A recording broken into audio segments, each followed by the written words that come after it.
Tak jak se vám tady dneska líbí na naší OK party?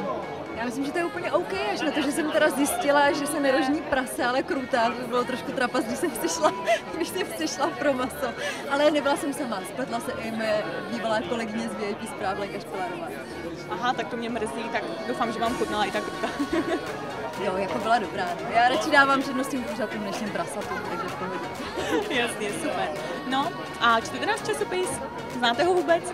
Samozřejmě znám váš časopis. Bohužel já moc nemám čas číst, teďka jsem měla trošku hektičtější, takže přiznám se, že úplně poslední číslo jsem zrovna nečetla, ale samozřejmě vím, že OK magazín je jednička na trhu. Tak já negrilluju, grilluje spíš přítel, ale já teda vařím a peču a smažím a tak, takže co se týče zahradních aktivit na grilu, tak přítel a co se týče kuchyňských aktivit, tak já. A co nejraději vaříte? Nejradši všechno, co chutná příteli. A co mu chutná nejvíce? No tak on má rád takový ty, to co všichni chlapi, takový ty pečený kachny a masa, jo, se zeleninou to neuspěju. A chystáte se někam na dovolenou, někam za teplem, do zahraničí nebo někde v Čechách? Na dovolenou se chystáme, pravděpodobně na Kanáry. Ještě pojedeme s kamarádem a jeho přítelkyní a samozřejmě s mým přítelem, že jo. No tak doufáme, že si to užijeme, že to bude dobrý.